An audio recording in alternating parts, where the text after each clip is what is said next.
British history is rich with tales of wealth and power and all that political nonsense. The glamour of our kings and queens, the jewels and furs and charisma, and all those heads being chopped off. But what about the real people who made everything happen? Rig Boer! I'll discover what they ate. It's a bit dodgy. The challenges they faced. Stuff this for a game of soldiers. And how they built Britain. That's straight as a die. I'm going to uncover the extraordinary lives of some of history's ordinary people. Romans. It's quite a weight on the head, I have to say. Edwardians. Breathe in, madam, breathe in. 1950s. Put the needle on the record. Ooh, really soft brakes, takes ages to stop it. And the Middle Ages. There's the executive model inside the house. Whatever. History from the bottom up.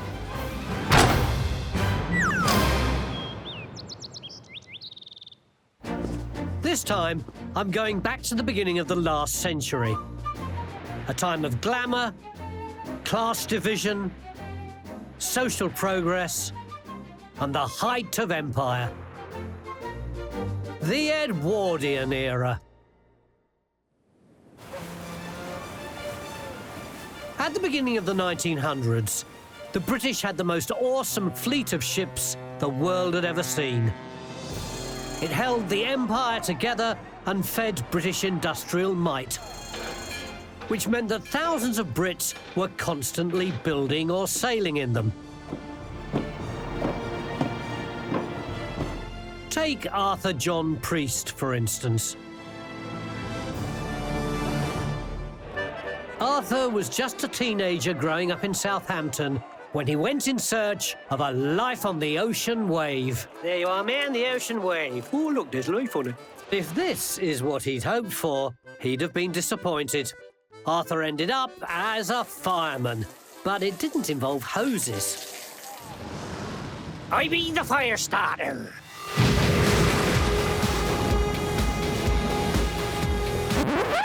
As a fireman, Arthur's job would be to get a load of wood and coal and put it into a high pile and then light it with oil. And then the next 4 hours of his watch, he would literally watch it to make sure it burned evenly. So it would heat the water in the boiler above and the water would turn into steam and power the ship. Arthur and his mates were known as the Black Gang because they were always covered in soot and coal dust. It was back-breaking work in 50-degree heat just to keep the steam pressure kicking the red, so the chaps in nice clean uniforms on the bridge could really put their foot down. Lovely morning for it. After 4 hours of feeding the fires of hell, the boys were allowed just 8 hours to sleep, eat, and take part in leisure activities. Before it all started again. In 1911, Arthur bagged a job on the massive ocean-going liner, the Olympic. It was an education. During one voyage, the captain decided to show off by cutting up an ongoing ship, HMS Hawke. The resulting collision thoroughly ruined the paintwork. Oh, anyone got some filler?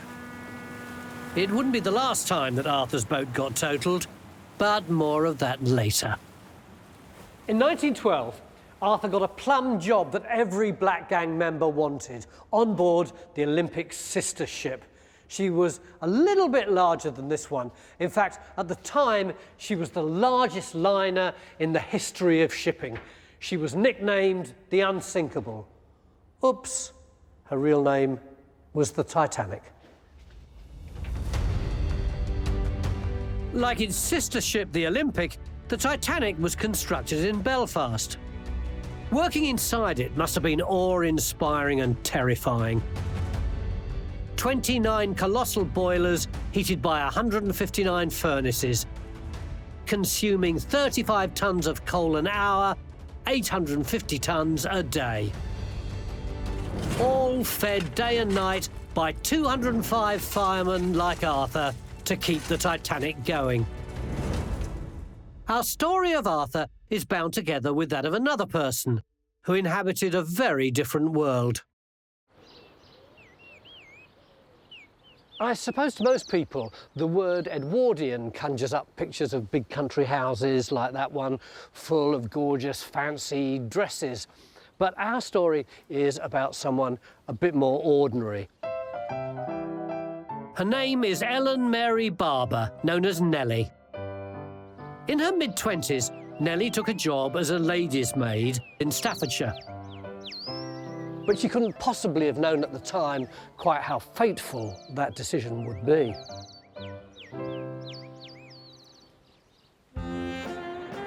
Nellie's employer was an American woman, Julia Cavendish, who was married to a country gentleman, Tyrrell Cavendish. Like the other 1.5 million Brits who were in service, Nellie worked her socks off just to pander to every whim of the upper class. Nellie didn't have set hours of work. She worked whenever she was required, which was virtually all of the time. Her day would start at around about 6:30 in the morning, when she would wash in cold water up in her cramped servants' quarters in the attic and get ready for the first task of the day. But Nellie wouldn't be clearing out the grates like the ordinary maids. As a lady's maid, she was at the top of the tree and followed Mrs. Cavendish wherever she went, even across the sea to Mrs. Cavendish's home of America. But for now, life carried on as normal. Well, normal for Edwardians.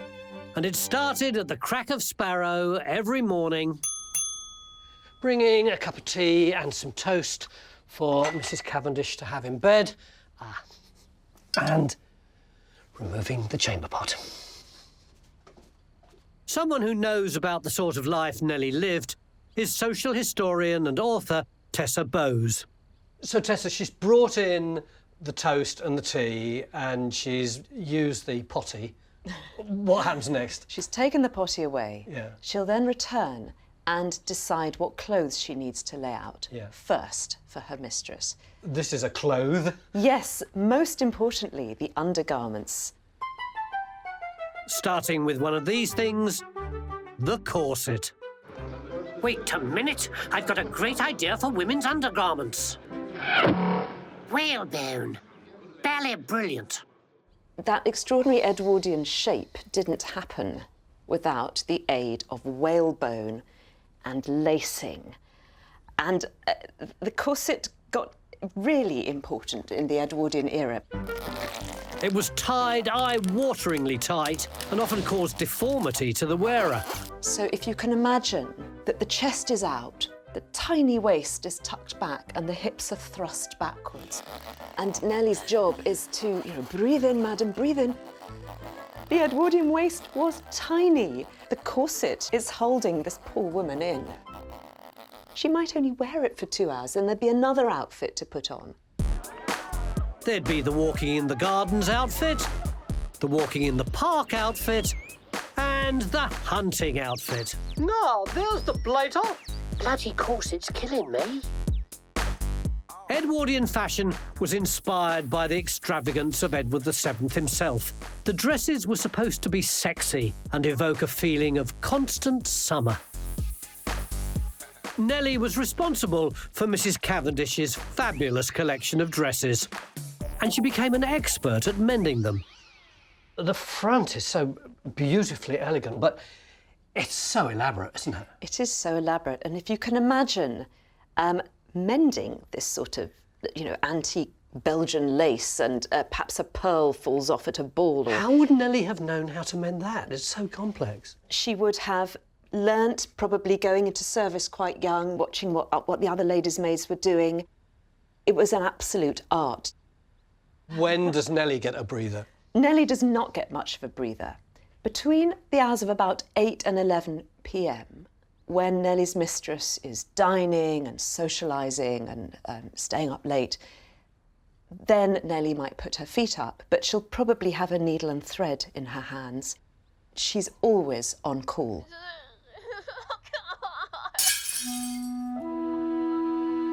Nellie's reward for her ceaseless devotion was a salary of about £25 a year, roughly enough to pay for one dinner party at the house.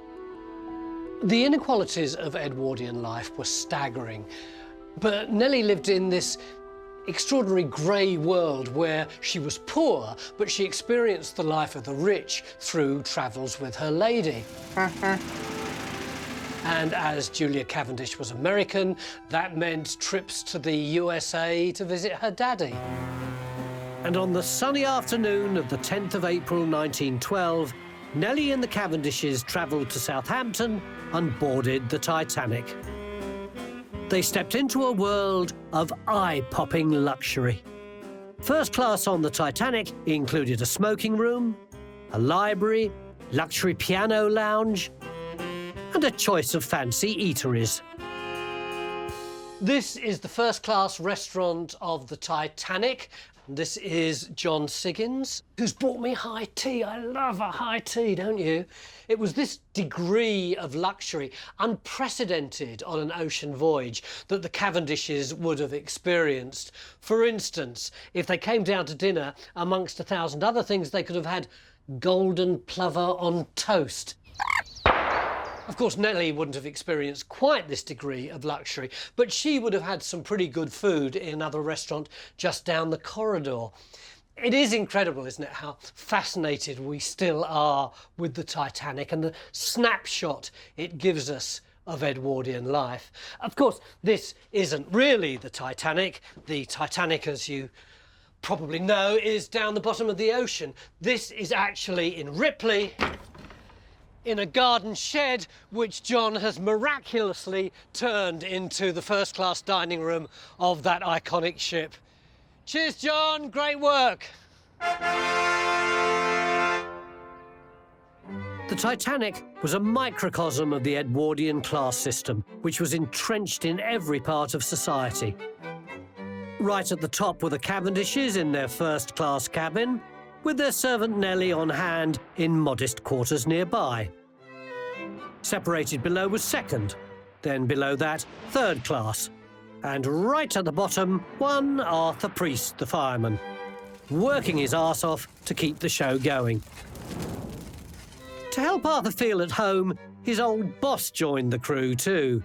Yes, the same captain who'd been in charge of his previous ship, the Olympic, when it had a little mishap. Still, what's the worst that could happen? After brief stops in France and Ireland, the Titanic headed into the open waters of the North Atlantic Ocean as the captain attempted to reach New York in good time. Backs into it, men! Which depended entirely on Arthur and his mates' grunt work, shoveling a ton of coal every 2 minutes.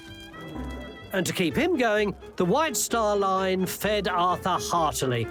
Sausages, sometimes meat, potatoes, beans, with a lot of salt to replenish all that lost sweat. Not to forget pudding. It was maritime law that twice a week on foreign journeys, on the menu there had to be a stodgy plum pudding known as Board of Trade duff or figgy duff. This is it. Oh, it's a bit stodgy. Well, very sensible law, if you like this sort of thing. Even better, if he was on the 4 o'clock shift, Arthur got his food from the Titanic's first-class restaurant.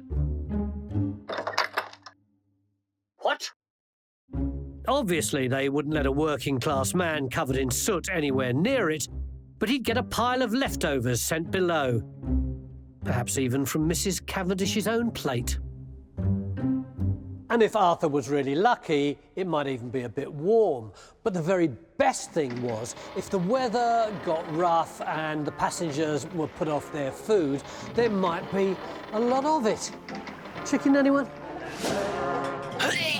I'll stick with the plover, thank you.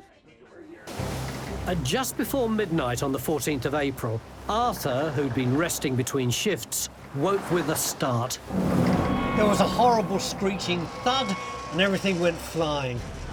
Didn't take Arthur long to realise what was wrong. He had only one thought: get out quick. The Titanic had hit this very iceberg below its waterline. Arthur groped for the emergency escape route. Pandemonium was kicking off throughout the ship, while right at the top, the Cavendishes were in pole position for survival.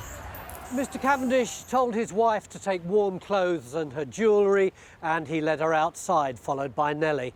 When they got on deck, he put them in a lifeboat, which was very much like this one, and it was lowered into the freezing water. But Cavendish stayed where he was. He felt honour bound to let women and children go first. Unfortunately, it wasn't quite as orderly as this lifeboat drill. For a start, there were more people on the Titanic than places on the lifeboats, and the boats they had were launched before they were even full. Nellie's lifeboat, this actual one, had a capacity of 65, but was launched with just 23 occupants, mainly women. 20 from first class, 1 from third, plus 2 sailors to row. Meanwhile, back on the ship, down below, Arthur scrambled up a ladder in a service tunnel all the way from the boiler room up to the deck. The ship was quickly filling with water and was listing badly. On and on he pressed. By the time Arthur had got on deck, the Titanic was sinking and all the lifeboats had gone. There was only one thing for it. He'd have to jump in. The water was -2 degrees C. Arthur had just 30 minutes before he'd die from exposure. But then something amazing happened. A solitary lifeboat turned round to see if there were any more survivors. Someone spotted Arthur and pulled him out of the freezing water. He'd got frostbite and a damaged leg, but he'd survived. In fact, he and Nellie and Julia Cavendish were all alive and were taken to New York. Tyrrell Cavendish, along with more than 1,500 others, never made it. Nellie returned with Julia Cavendish to England, where they were reunited with Julia's 2 sons. Nellie continued to visit America with her lady. She eventually left service to become a dressmaker, but never married. As for Arthur, you might have thought he'd opt for a quieter life after all that excitement and avoid anything to do with large ocean-going ships. But no, Arthur was just getting started. In all, Arthur went on to survive 4 ship sinkings and 3 seriously damaged ones before he was finally forced to retire. You see, no one would take the risk of having Arthur on board anymore.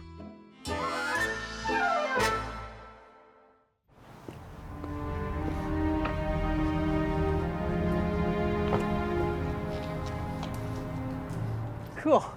Look at this beautifully restored old street. This is just like something that you would have seen near Birmingham in the early 1900s. Well, not quite like, because if you'd seen it then, all of this would be covered in soot. There was soot everywhere, pumping out from the big black chimney stacks which framed the landscape wherever you looked. Open-cast coal mines, iron foundries and steel mills. The West Midlands was the dark heart of Britain's industrial powerhouse. And thanks to its sooty atmosphere, they called it the Black Country. But if you were passing through Black Country village Chadley Heath, there's something else that you might notice. The constant tap, tap, tapping sound. The sound of chain making. With all that heavy industry and agriculture, to move anything, you needed an iron chain. Weighing anything from a few ounces for an animal harness to over 200 tons for an anchor chain. And the place to get your chain made, whether it was big or small, was here, in little old Chadley Heath. Almost everyone was at it, working in big workshops and in their back gardens. Everyone from small children to young men to old ladies. And if you don't believe me, this is the story of one of those old ladies. Her name was Patience Round, and she was still bashing away at her chains at the age of 79. Patience Round didn't only witness the Industrial Revolution, she pretty much was the Industrial Revolution. She started making chains back in 1841, aged just 10, and kept going for 69 years. The place where she made the chains was outside the back of her house, where she had a forge set up, and she had to get up at 4 o'clock every morning. The reason for the early starts was this. She had to start up the fire, keep it going, pumping away with the bellows until eventually the light faded and she could no longer see to work. So what was Patience's life like? Carol, you're our Patience today, aren't I you? am, I'm afraid, yes. This is Carol Davis, a modern-day chainmaker, who demonstrates her skills at the Black Country Living Museum. It must have been pretty grim working conditions. Yes, you were in an awful atmosphere, hot, sweaty, dirty, 12 hours a day, 6 days a week. And your children would have been helping you. They'd have been here as well. The children would cut the metal rods to length and put them in a neat pile for Patience. So once you've got your length of metal, then it had to be heated up again. It had to be permanently heated up because otherwise you could not hammer it into the shape you wanted. So then put it in the hole and hammer it over to get your horseshoe shape. Then what after you've done that? I have to hammer this now to get it nice and flat at this end. Then put it on this part of the anvil, which is called the bicken. And ease it round, because these two pieces are going to join. At the beginning of her chain-making career, aged 10, Patience would have made fine, lightweight chains, such as those used in gas lamps, and progressed to heavier ones as she grew up. How many links would she have been making? Oh, up to 50 at least. Up to 50 in how long? About an hour. Wow, so it's just over 1 a minute. Yes, it was a very quick process. Was she making the same size links as her husband was making? No, no. The women were only allowed to make chain up to a certain size because any bigger than that would have been what the men would have made, and they would have been up in arms. Was there a reason for that other than pure sexism? The men managed to finish their work in 6 hours, as opposed to the women working for 12 hours a day, 6 days a week. So when they'd done theirs, because it was heavier, big links of chain, they'd got their weight by the end of six hours. Oh, so it would only take them half as long? Yes. So they could go down the pub while the woman was Absolutely. still working? Patience was paid by weight, but with such lightweight chains, it was difficult to earn more than twopence halfpenny an hour, or 5 shillings a week. Just enough to cover the rent and a few loaves of bread. Patience said that from the age of 10, she'd worked relentlessly and hardly ever had a day off. She used to keep a tally of how much change she made, but after 3,000 miles, she lost count. 3,000 miles. That's like from here to New York, isn't it?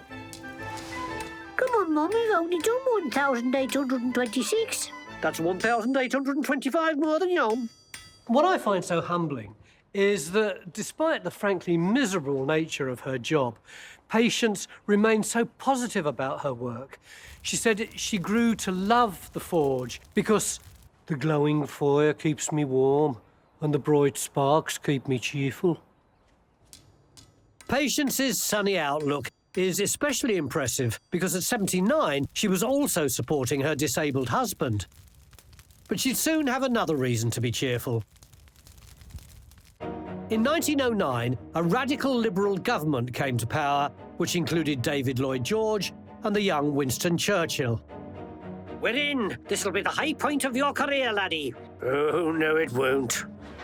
They promised to improve the conditions for so-called sweated labour, which included makers of clothing, lace and chains, starting with a new minimum wage, which meant chain-making companies had to pay their workers a whole penny an hour more, an increase of over 50%. So how did the owners respond? Easy. They just refused to pay it. Do these women think we're made of money? Exactly. Aren't we? They don't seem to have noticed that your Edwardian women were learning to cut up rough. And they did. In 1910, the National Federation of Women Workers called a strike. In retaliation, the employers locked the chain makers out. So the union's media-savvy leader, Mary MacArthur, brought the women's grievances direct to the British public. Patience, aged 79, joined the march. Here she is. Money poured in, providing strikers like Patience with 2 shillings and 6pence a week to support them. And after a 10-week standoff, the employers finally caved in. The women had won, and with money to spare, enough to build a new HQ for the union. And this is it. As for Patience, flushed with her victory, she kept chain-making for a few more years and lived to 103. Must have been that lovely black country air.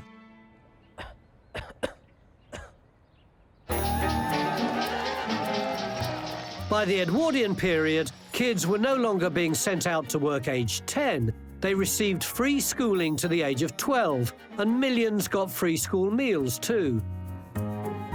Even disadvantaged or orphan children stood a better chance. If you walked down Bonner Road in London's East End in 1900, you'd have passed a small row of houses simply known as the Children's Home. It was founded in 1869 by the Reverend Thomas Bowman Stevenson to provide homeless and orphaned children with a Christian upbringing and vital skills. Life at the orphanage was captured in hundreds of photographs, and 2 children in particular stand out in this one, taken in 1900. Edward Tull, aged 14, and his little brother Walter, 12. Their father, a carpenter, had emigrated from Barbados and married an Englishwoman. They had 5 children. Tragically, within a few years of this picture being taken, both parents had died. Edward and Walter were sent to start new lives together at the orphanage. Every morning at 6:20, a bell would ring. Walter and Edward would get up and dress. Then they would rip all the clothes off the bed, turn the mattress over, make the bed again, making sure that the top sheet was turned down exactly 6 inches, and then they would fold up their bedclothes very neatly, much neater than I'm doing. Next, a bracing wash in cold water.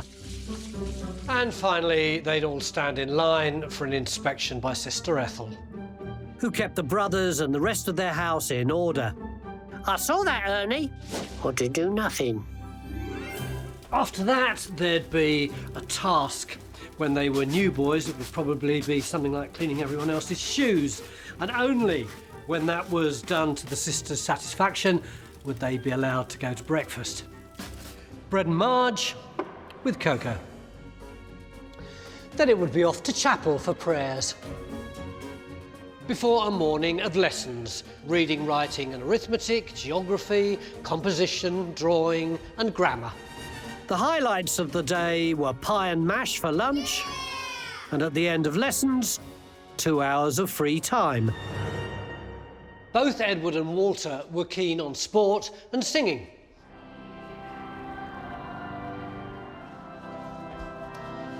And they joined the choir. At 8 p.m, after yelling their lungs out, the boys settled into their dorms, bidding goodnight to Sister Ethel. No talking allowed. Night-night. Shh. But the brothers' orderly new lives were about to take another fateful turn. It all started when the choir went on tour. Apart from entertaining audiences across the country, the tour had got two other purposes.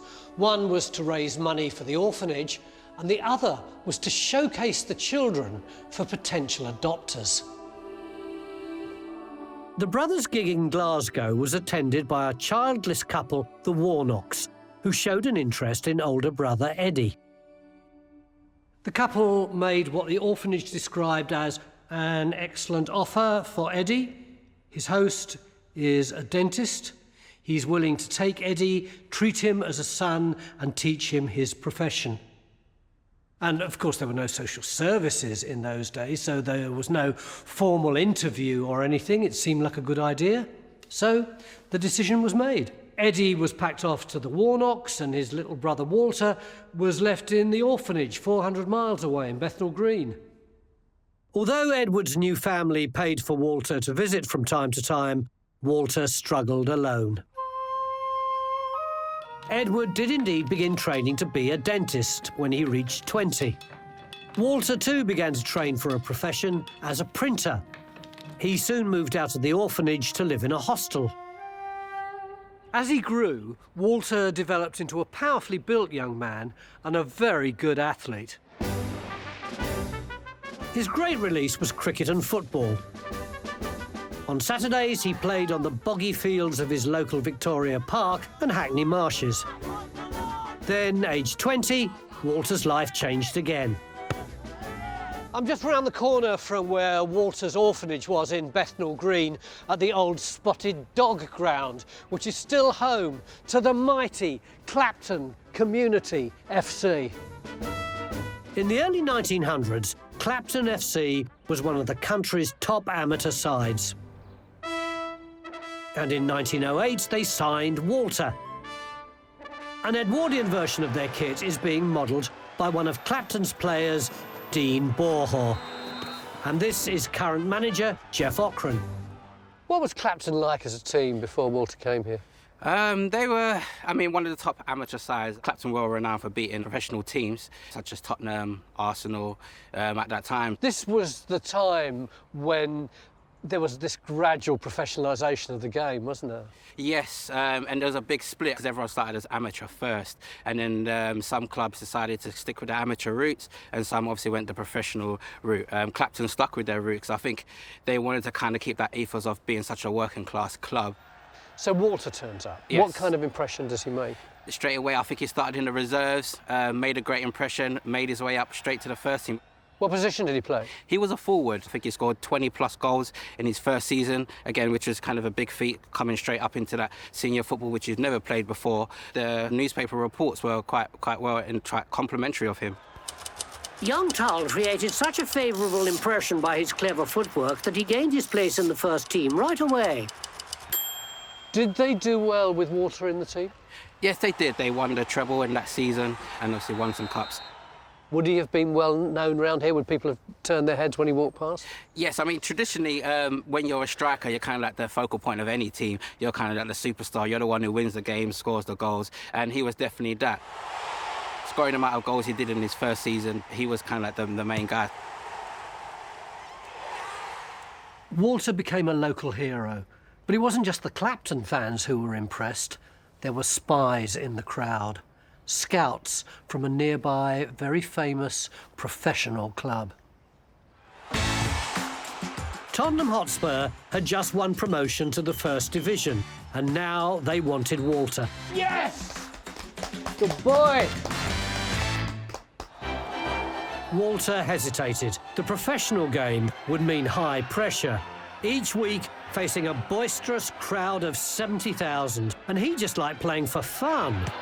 But eventually, he made the decision to join Spurs. It made him Britain's first professional black outfield player. He cost Spurs a transfer fee of £10 and a weekly wage of £4, which was standard for a pro, about twice what an Edwardian carpenter might have earned. Meanwhile, in Glasgow, in the world of Edwardian dentistry, Edward was learning the ropes of his new profession and working his way through dental college at Glasgow Infirmary. Until the Edwardian period, dentistry was mainly about removing teeth. Painkillers cost extra.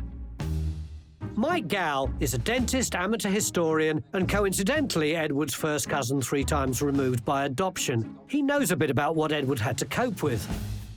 And what would the anaesthetic have been in those days? The early anaesthetics for local anaesthetic would have been cocaine, but of course that was quite toxic and it could become quite addictive. And by 1904, we had the advent of Novocaine, which was the local anaesthetic that Edward would have been using.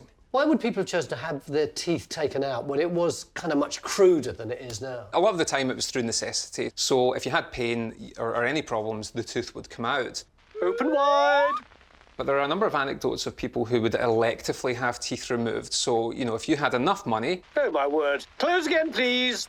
You would decide, look, these teeth are going to have to come out at some point anyway. They don't look very nice now. Let's just get them all out and get a nice set of dentures.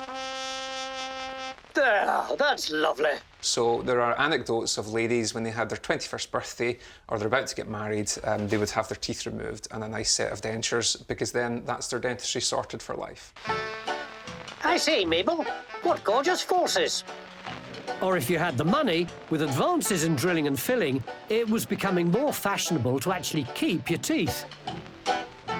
They're good as new. And he gave me this stuff and it felt great. And I had this drill and it was very handsome. Of course, it's killing me if you've got any cocaine left. Now, this is a drill, but it's not electric, is it? No, that's right. This is called a treadle drill, so it's a foot-powered drill. So you place your foot on the pedal here. Edward's success would depend on his skill in operating one of these things. And then you try and get it going as fast as you can. Right, let's have a go. I'll get it warmed up first. Yeah, so it's hard, isn't it? I see what you mean, yeah. I wouldn't fancy you drilling my tooth. So there's actually a little model here if you want to have a little go and see if you can drill a hole in the tooth there. Oh, yeah, let's have a go. Oh, it is working, isn't it? Sometimes it might even been a couple of appointments. The patient would have had to come back to get the job finished because it would have taken so long, you know? If I was doing it, it would have taken a week. Would Edward have done this, do you think? Absolutely, yes. This would have been a big part of his training. And in fact, he won second prize in the Dal Medal, which was a competition for his work in restorative porcelain dentistry. Meanwhile, brother Walter's football career at Spurs started with a bang. Playing Manchester United at Old Trafford, then scoring his first goal against Bradford City. Walter impressed at Tottenham, but later that season they played my team, Bristol City. Yes! Except not really yes. The Bristol fans didn't cover themselves with glory. Far from it. It hadn't taken long for racism to become an issue for Walter. One report said, Tull has much to contend with on account of his colour. His tactics were absolutely beyond reproach, but he became the butt of the ignorant partisan. Soon after the game, Tottenham dropped him. It's never been revealed why. For Walter, there was only one response. Cobblers. Or, to be more precise, the Cobblers. Northampton Town FC, called the Cobblers because the place is associated with shoemaking. The Cobblers weren't exactly Tottenham Hotspur, but they were an up-and-coming side, and it was a new beginning for Walter. Meanwhile, in the more genteel world of dentistry, there seemed no stopping brother Edward. After several years studying dentistry in Glasgow at the Royal Faculty of Physicians and Surgeons, he passed all his exams with flying colours and he was top of the class.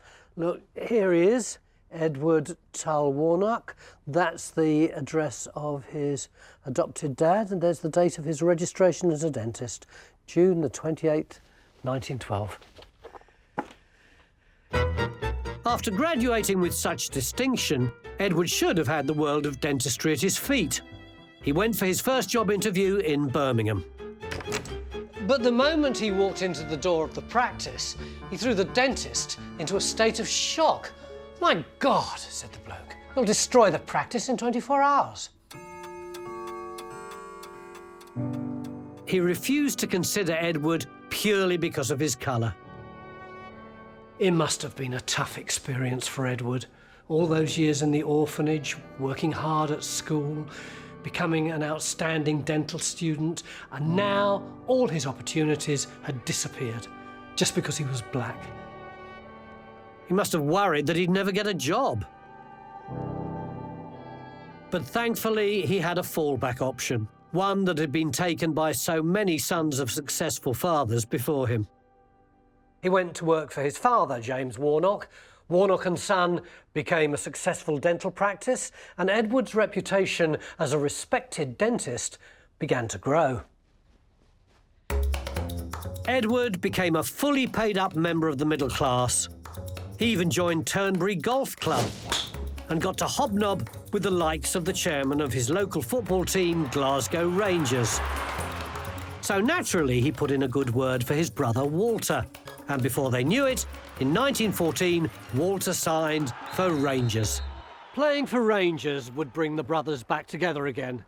At least it would have, had it not been for one thing: the outbreak of the First World War.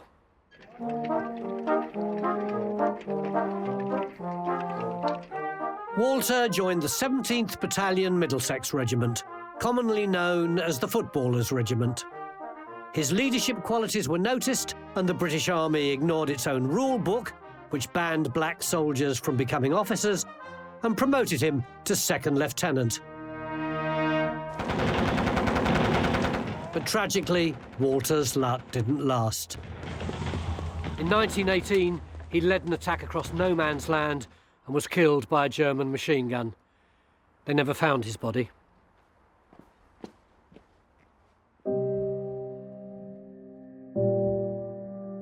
On hearing the news, his brother Edward was devastated.